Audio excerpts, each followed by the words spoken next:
கிரைஸ்தரால் இன்னைக்கு என்ன பார்க்க போறோம்னா ஒரு அருமையான பாட்டு ஒரு பிரதர் எழுதியிருக்கிறாரு. அது சமூகம் ட்ரெண்டிங்காக போயிட்டு தேசம் பாட்டு. அந்த பாட்டை பாடிட்டு அது இன்னைக்கான விளக்கத்தை நான் சொல்றேன். பாடவா? ரெடியாப்பா? ரெடி.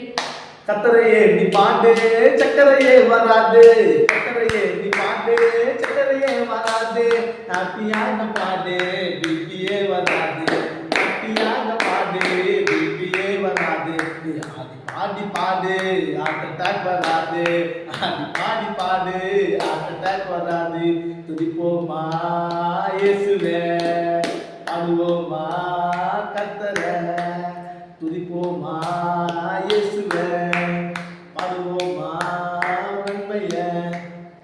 இந்த பாட்டுல வந்து ஒரு வார்த்தை சும்மா நறுக்கு இருக்குங்க, செம்மையா ஹாப்பியா பாடு நீத்தியா வராது. சர்ச்சுக்கு வருவாங்க, பாட்டு பாடும்போது சும்மா ரொம்ப மாரி அப்படி இருப்பாங்க. அப்படின்னா நிற்கக்கூடாதுங்க. சர்ச்சில் சபையில நல்லா தேவனை வர்ஷிப் பண்ணும்போது நல்லா கையை காலை தூக்கி நல்லா சந்தோஷமா உற்சாகமானோம். ஏங்க உலகத்தார் பாட்டுக்கே ஆடி பாடி துள்ளி குதிக்கிறீங்க, நம்மளை உண்டாக்குற தேவனுங்க. அவருடைய பாட்டை பாடும்போது வர்ஷிப்ல அப்படியே துள்ளி அப்படியே ஆளுங்க நிறுத்தி சந்தோஷமா இருக்குங்க. அப்புறம் இன்னொன்னு சொல்லுது அந்த பாட்டுல, ஆத்தியாக பாடு பிபி வராது. நீ கத்திர பாடும்போதா கத்தருடைய வசனத்தை கேட்டு நடக்கும்போதா உங்களுக்கு பிபி வராது, எதுவும் வராது, சுகர் வராது, எதுவுமே இருக்காது.